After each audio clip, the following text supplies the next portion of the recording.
Olá, seja bem-vindo ao canal. Se caiu uma questão no Enem de História do Futebol, eu vou te dar neste vídeo a resposta correta e você vai acertar a questão. E se não cair História do Futebol no Enem? Não tem problema, você terá um conhecimento a mais e com certeza não vai te fazer mal esse conhecimento. Por isso que o canal não é só para quem vai fazer o Enem. Aqui serão apresentadas curiosidades que vão te interessar também. Por isso eu já te convido, se inscreva no canal, ative o sininho para você receber os vídeos quando eles forem postados e também deixe aqui nos comentários a sua opinião, a sua dúvida, o seu comentário de maneira geral. Eu continuo insistindo, não envie pelo WhatsApp, deixe aqui no comentário para que todos possam ver, responder, participar e assim nós enriquecermos o debate com a sua participação. E é claro, ajude o canal divulgando para os seus amigos. Bom, sobre história social do futebol. Por que história social? Porque não se trata de cronologia.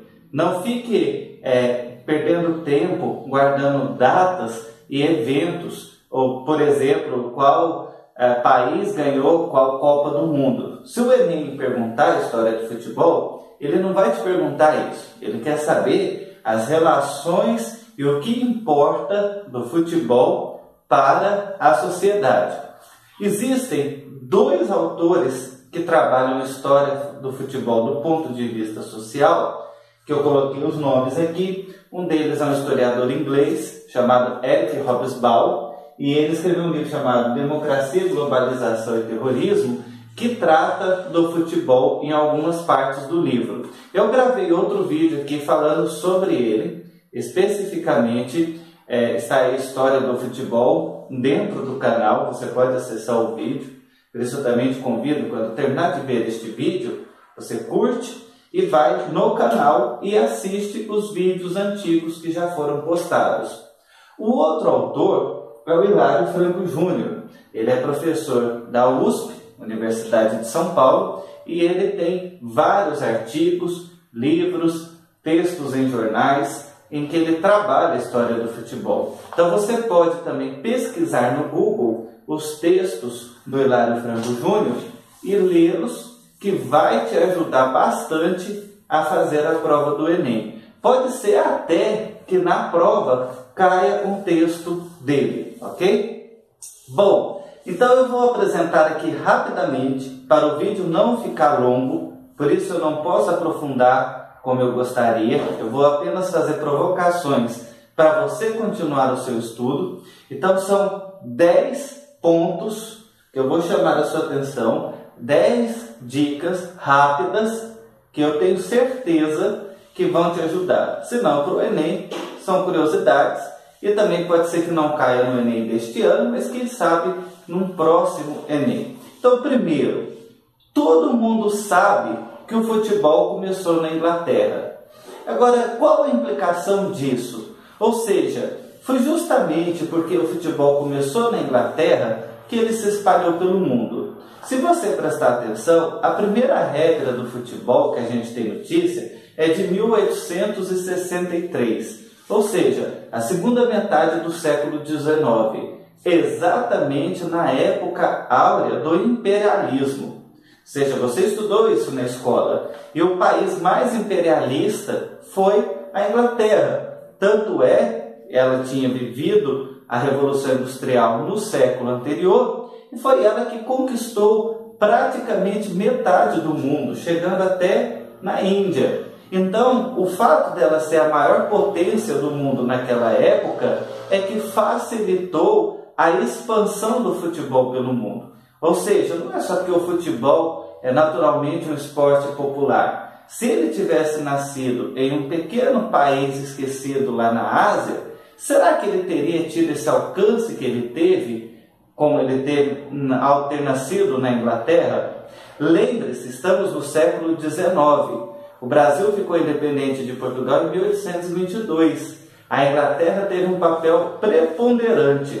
Desde da proclamação da independência, em que ela intermediou, inclusive ajudou o Brasil, emprestando dinheiro para o Brasil pagar uma indenização para Portugal e assim Portugal reconhecer a independência do Brasil, como ela tem uma participação o tempo todo durante o Brasil Império, que vai de 1822 a 1889. Então você não pode dissociar esse contexto histórico em que a Inglaterra espalha o futebol pelo mundo, ao mesmo tempo em que ela é uma potência imperialista e que ela influencia vários países, inclusive o Brasil. Então, os ingleses trazem o futebol para o Brasil nesse contexto. Segundo ponto que eu quero chamar a sua atenção é que os campeonatos internacionais começam também no contexto do nacionalismo, quando nós temos o auge do nacionalismo entre os países do mundo, final do século XIX, início do século XX. Por quê? O nacionalismo, como o vídeo tem que ser curto, eu vou te dar uma definição muito rasa, mas eu poderia dizer que ele é um patriotismo exagerado.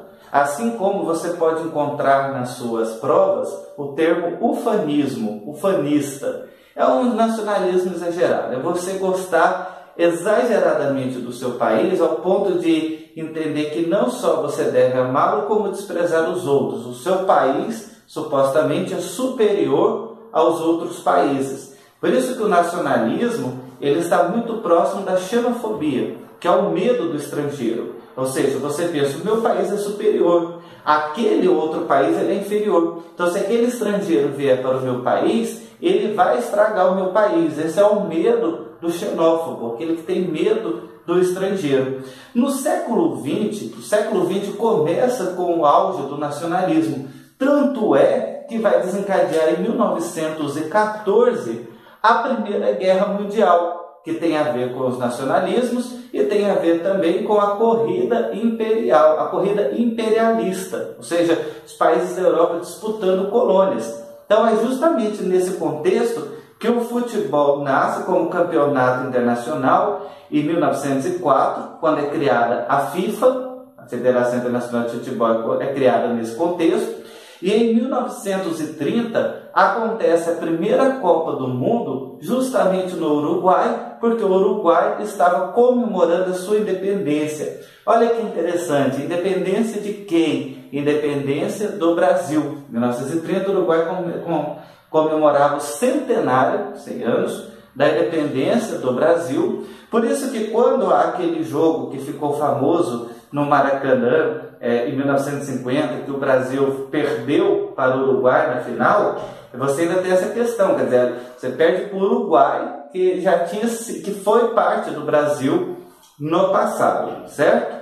Terceiro ponto, lembre-se, o futebol, quando ele chegou ao Brasil, ele era um esporte de elite. Existia uma diferença muito grande entre o esporte da elite e esporte das populações mais pobres. Inclusive a capoeira, por exemplo, que era praticada pela população, pela camada mais pobre e que era proibida. E o futebol começa na elite e ele leva um processo longo para se popularizar.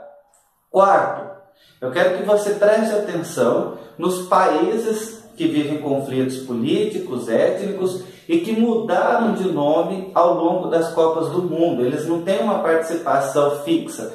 Por exemplo, a Iugoslávia, que é dividida, e a Alemanha. Você deve se lembrar que a Alemanha termina a Segunda Guerra Mundial dividida. Você vai ter a Alemanha Oriental e a Alemanha Ocidental. Uma de influência soviética, a outra de influência dos Estados Unidos, capitalista. Então você terá Copas, estude isso, em que são duas Alemanhas jogando por causa da Guerra Fria. Quinto, estude também as guerras, as Copas que foram interrompidas pelos conflitos mundiais. Por exemplo, em 1942 e 1946 não teve Copa por causa da Segunda Guerra Mundial. E em 1950 a Copa no Brasil, entre outros motivos, porque ele tinha estrutura. A Europa estava tentando se reconstruir, porque ela saiu da Segunda Guerra Mundial totalmente devastada.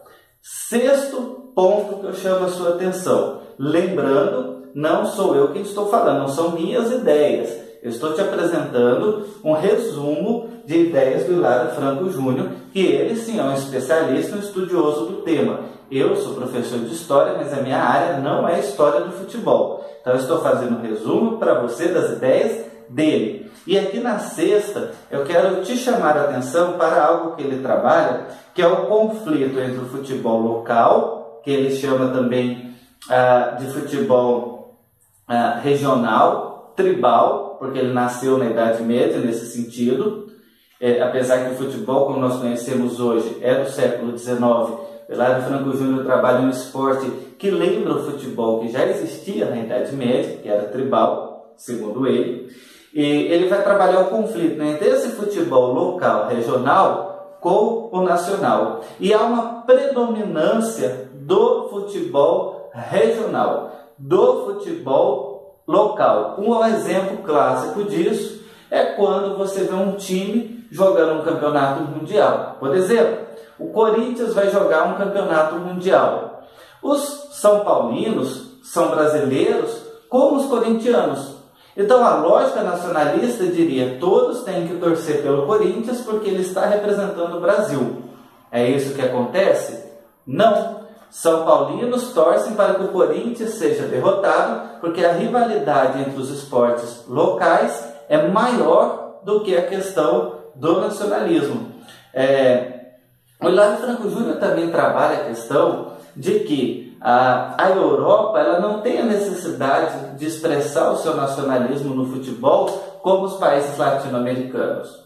Nós que não temos essa tradição nacionalista, recorremos às Copas do Mundo para expressar o nosso patriotismo. Não é o caso da Europa. Ela pode dar atenção para campeonatos regionais, locais, torcer mais por times locais, porque o futebol lá não é tão importante para expressar esse nacionalismo que já existe historicamente.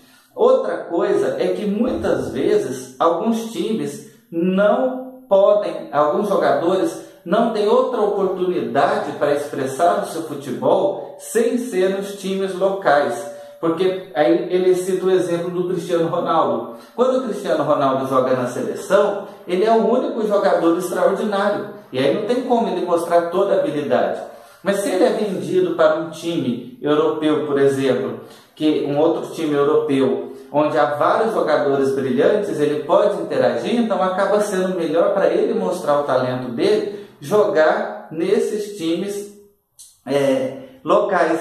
E aí, o que as pessoas antes esperavam o futebol, a Copa, para ver grandes jogos, grandes jogadores brilhantes, a partir do momento que há essa compra de jogador internacional e um time local pode juntar diversos jogadores brilhantes de diversos lugares do mundo para jogar no seu time, você pode ver um futebol de altíssima qualidade, jogadores extremamente habilidosos o tempo todo. Você não precisa mais esperar a Copa. E aí, cuidado para você não cair em pegadinhas.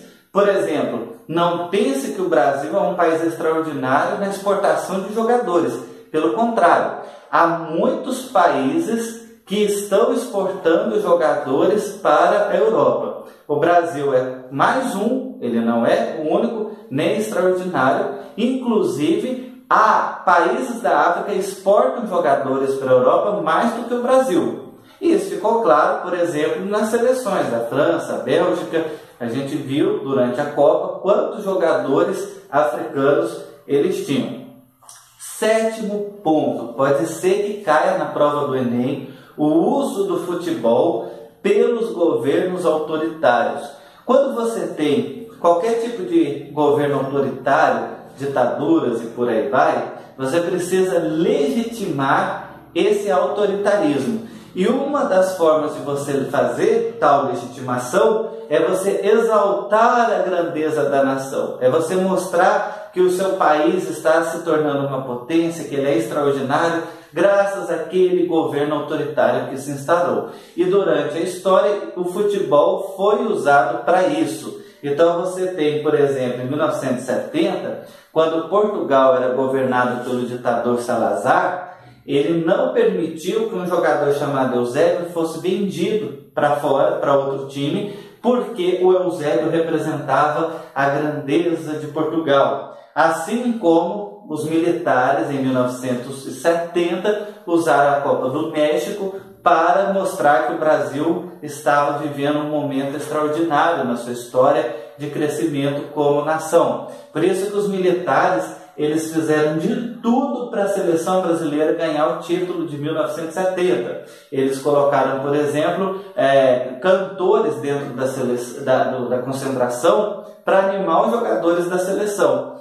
E é interessante porque o técnico era envolvido com política, que era o Saldanha, e para isso não causar constrangimentos, porque ele era contra o regime militar, trocaram ele pelo Zagallo, porque o Zagallo não se envolvia nas questões políticas. Então, os militares do Brasil usaram a Copa de 70, como Portugal usou, como a Argentina usou em 1978, e um exemplo clássico foi 1934, que Mussolini, que era o ditador fascista da Itália, levou a Copa para a Itália para mostrar as grandezas do país, do seu governo, tanto para os próprios italianos como para o mundo. 8º ponto. Futebol não é capaz de evitar conflitos. Sabe aquela ideia que as pessoas têm que o futebol vai promover a paz entre as nações, que apesar das diferenças, quando chega na época da Copa, todo mundo dá as mãos? Esquece isso, ok? Isso é mito, isso é lenda. O Hilário Franco Júnior dá um exemplo, inclusive, contrário. Em 1969, havia um conflito de fronteiras entre El Salvador e Honduras. E disputando jogos, os amistosos para a Copa de 1970, as eliminatórias, as amistosas, mas principalmente as eliminatórias, um jogo acabou desencadeando um conflito entre os países. Então ele diz que o futebol nem gera, nem esvazia discordâncias entre as nações. No máximo, ele as reflete, mas ele não promove a pacificação. Há quem diga, então, que essa predominância dos jogos locais, ela atrapalha o nacionalismo. Hilário Franco Júnior diz, não atrapalha. Quando já existe um nacionalismo consolidado, quando um país já é unido, essa prevalência das torcidas locais não atrapalha esse nacionalismo que já existe. E quando não existe esse nacionalismo, você tem, por exemplo, o caso da Espanha, que você tem regiões que não concordam, né, não se sentem espanhóis, então não adianta você, essa predominância do local não atrapalha, não faz diferença, ou seja, não ameniza nem piora esses conflitos, certo? E aí, por penúltimo, 9, ele vai dizer que o futebol é democratizante e fator de equilíbrio social. Olha só, ele vai dizer o seguinte: sob bandeira de qualquer clube, reúnem-se pessoas de diversas origens geográficas e étnicas. Ou seja, você pega, por exemplo, o Corinthians, o São Paulo, o Palmeiras, eles são times paulistanos, mas você vê pessoas no Tocantins, em Goiás, no Mato Grosso, torcendo para esses times. Então, essa unificação geográfica. Outra coisa, né, a questão étnica. Então, você vai ter negros, brancos, descendentes de índios, descendentes estrangeiros, torcendo para o mesmo time. Então, sob a bandeira de qualquer clube, reúnem-se pessoas de diversas origens geográficas e étnicas, de diferentes condições econômicas, ou seja, pobres e ricos, de variados níveis culturais. Então, numa torcida de um time, você vê desde o analfabeto até o doutor, de distintas opções ideológicas. Numa mesma torcida de futebol, você vê o cara que vota na direita, o que vota na esquerda, religiosos. Então, você vê um evangélico, um católico, um bandista se abraçando porque o time fez um gol, e sexuais. Então, olha só o poder que esse futebol tem, que o futebol tem. E esse poder, ele diz, é uma questão de democratizante e fator de equilíbrio social. E por fim, para terminar, o 10º ponto porque em 2018 a Copa do Mundo foi na Rússia. A escolha de um país nunca é uma escolha neutra e nunca é exclusivamente por questões do futebol. Você tem geopolítica internacional, você tem questões econômicas e você tem a articulação e a força de vontade que o governo de um país faz para poder levar a Copa para lá. Então o Putin fez essa movimentação, quis mostrar o crescimento, a pujança da Rússia. Você tem hoje um mundo caminhando com uma bipolarização em alguns aspectos parecida com a Guerra Fria. Hoje você tem dois grupos, dois polos de poder mundial. Você tem Estados Unidos e Europa de um lado e você tem Rússia e China de outro. E isso não tem a ver mais com a questão de comunismo e capitalismo, porque a Rússia não é comunista, mas tem outras questões que não cabem neste vídeo, mas que definem esses dois grupos. Então a Copa do Mundo foi para a Rússia, em parte, para a Rússia demonstrar a sua força para o mundo, para esse grupo que é os Estados Unidos e a Europa, e também como legitimação do governo Putin, que também é autoritário. Então não desfaça as questões políticas e econômicas. E aí você deve estudar história da Rússia para o Enem. Então eu vou te dar algumas dicas. Tem um documentário muito legal aqui no YouTube que se chama Construindo o Império. É uma série de documentários e aí você vai assistir Construindo o Império, Rússia. Ele fala sobre a Rússia medieval, como ela surgiu desde o povoado de Moscou até se tornar o país dos czares. E ele acaba quando começa a Revolução Russa. Aí você vai estudar a Revolução Russa de 1917, em que bolcheviques implantaram o comunismo. Em 1922, a Rússia se tornou a União das Repúblicas Socialistas Soviéticas, primeiramente sob o governo de Vladimir Lenin, que foi um grande líder para eles, que era comunista, que era seguidor de Karl Marx e que escreveu, inclusive, livros reformulando o marxismo. Então você tem hoje até uma corrente que se chama marxismo-leninista. Depois de Lenin você tem Stalin, Joseph Stalin, que foi um grande ditador, que foi totalitário, que é o que vence a Segunda Guerra Mundial. E depois você tem o fim da Guerra Fria, você tem Boris Yeltsin, você tem a Glasnost, a Perestroika, e aí a reconstrução da Rússia, não mais como União Soviética, nem como Império Comunista. Então, dê uma estudada, dê uma arejada, foca nisso, porque esses temas, eles devem passar pelo Enem deste ano, e também, quem sabe, pelos próximos Enems, e por isso eu acredito que é uma informação relevante. É bom você saber tudo isso,